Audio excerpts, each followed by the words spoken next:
Bismillahirrahmanirrahim.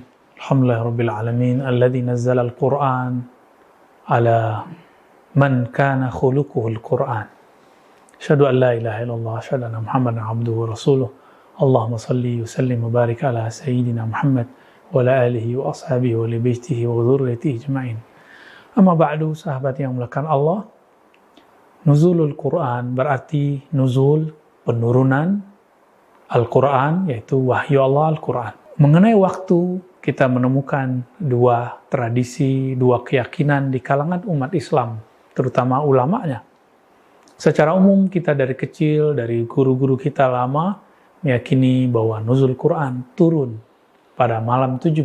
Sedangkan dari hadis Imam Ahmad kita menemukan, wa unzilal furqan fi yaum arba wa ishirin, ya, fi arba wa ishirin.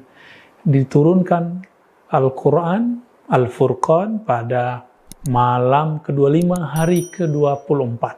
Artinya juga ganjil. Sedangkan di dalam Al-Quran tidak disebutkan kapan waktunya. Secara eksplisit hanya disebutkan kata-kata kunci.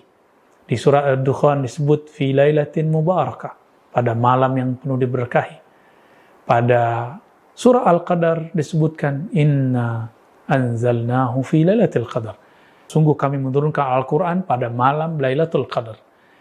Lailatul Qadar, Nabi SAW awalnya mencarinya di awal bulan Ramadan. Beliau awalnya itikaf. Kemudian 20 hari pertama beliau itikaf. Tidak bertemu juga, kemudian bertemunya di 10 hari terakhir. Maka barangkali Lailatul Qadar turunnya Al-Quran berbeda dengan Lailatul Qadar yang dimaksud dalam hadis-hadis iltamisuha fil ashril awakhir. Carilah Lailatul Qadar itu di 10 hari terakhir, yaitu di malam-malam ganjil. Namun jika kita mau memanhajul jama', manhaj gabungan, maka secara riwayat, Quran mestinya turun di atas tanggal 20. 21 kah, 23, 25, 27, atau 29. Tapi teman-teman, terlepas dari semua itu, ulama kita memilih untuk memperingatinya pada malam 17. Karena itu malam adalah hari yang selain nuzul Quran, itu juga hari para pejuang Quran berjuang, yaitu hari Badar, Yaumul Badar. Kita tentu tidak akan membicarakan Ahlul Badar. Teman-teman, sahabat-sahabat dimakan Allah, apakah Al-Quran itu betul turun di tanggal tersebut? Atau sebenarnya Al-Quran itu sebenarnya tidak perlu turun? Kenapa? Karena Sayyidatuna Aisyah ditanya, apakah akhlaknya Nabi? Nabi kemudian diceritakan oleh Sayyidatuna Aisyah, khuluquhul Quran. Akhlaknya Nabi Muhammad adalah Al-Quran.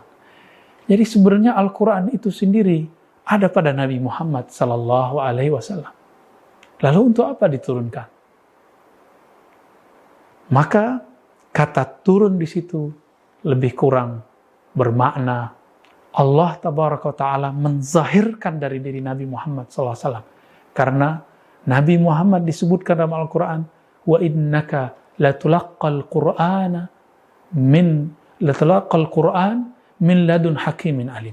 Sesungguhnya engkau langsung menerima Al-Quran dari sisi Allah, langsung laduni dari sisi Allah yang hakim, yang maha bijak, yang maha alim, yang maha mulia.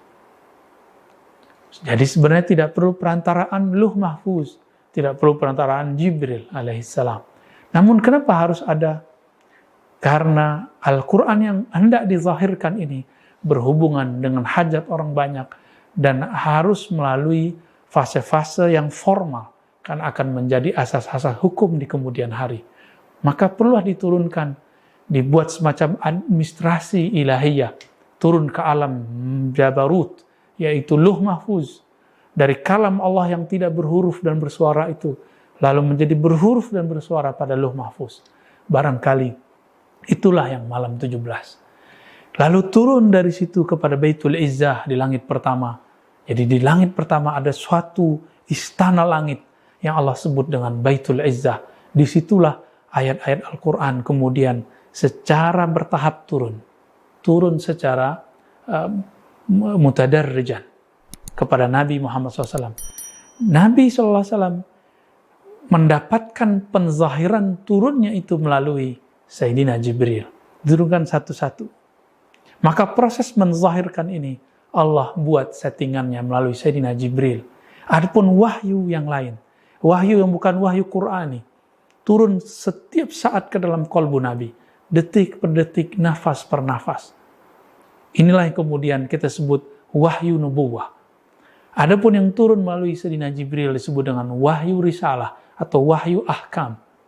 Wahyu nubuwah inilah yang diturunkan kepada para ulama. Maka para ulama pun sampai sekarang masih akan mendapatkan wahyu-wahyu ini. Tapi tidak disebut wahyu. Disebut dengan ilham. Ilham ilahiyah atau ilham malakiyah. Karena wahyu hanya haknya Nabi. Wahyu risalah ditutup dengan ayat surah Al-Maidah ayat 3. Al-yawma akmaltu lakum dinakum. Pada hari ini aku sempurnakan din engkau. Yaitu wahyu risalah.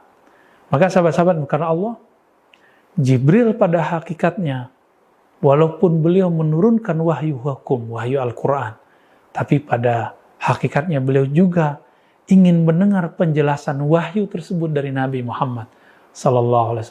Itu sebabnya tiada majelis ilmu, tiada majelis-majelis yang Nabi buat, melainkan Sayyidina Jibril, para malaikat hadir karena mereka ingin juga mendapatkan ilmu dari Rasulullah. Inilah yang kemudian kita pahami dari kisah Nabi Adam yang disuruh mengabarkan kepada para malaikat, ambihum bi asma'ihim, kabarkan, ceritakan, ajarkan nama-nama ini kepada para malaikat. Sahabat-sahabat dimuliakan Allah, maka apa yang perlu kita peringati dalam nuzul Quran? Yang perlu kita peringati adalah pertama tentang tanzilul Quran. Allah menurunkan Al-Quran. Dengan tahap pertama, Allah menurunkan kalamnya, kalam nafsiyahnya yang tidak berhuruf dan suara, lalu terpancar pada Lauh Mahfuz. Lauh Mahfuz di situ ada Al-Qalam, dia menulis. Dari Lauh Mahfuz turun ke Baitul Izzah, di Baitul Izzah dibawa oleh Sayyidina Jibril, masuk ke kolbu Nabi, fuadnya Nabi SAW. Ternyata di kolbu Nabi ini sudah ada wahyu nubuah yang sangat banyak, dan semua itu bisa menjelaskan semua perihal hukum dalam Al-Quran. Inilah rahasianya kenapa ketika Sayyidatuna Aisyah dituduh sesuatu oleh orang-orang munafik Abdullah bin Ubay. Secara ruhani beliau sebenarnya faham Sayyidatuna Aisyah tidak mungkin sesuai dengan tuduhan orang munafik tersebut. Tetapi secara hukum beliau mesti menunggu wahyu dari Allah, dari Jibril. Disinilah kemudian kita membagi wahyu nubuah kapan saja turun kepada Rasulullah, sedangkan wahyu Al-Quran, wahyu hukum ini turun suka-suka Allah, suka-suka Allah memerintahkan Jibril. Disinilah Nabi kemudian tidak boleh kemudian mengatakan nanti turun, nanti pasti turun. Beliau selalu mengatakan insya Allah. Sahabat-sahabat karena Allah, mari renungi sejarah turunnya Al-Quran, dan Allah menurunkan Al-Quran selama 20 tahun lebih. Itu artinya, jika ingin menghafal Quran, belajar Quran, tidak mesti dengan cara yang instan. Pelajarilah dengan cara para nabi. Mereka membacanya secara bertahap, sebagaimana turunnya bertahap, menghafalkannya secara bertahap, memahaminya secara bertahap.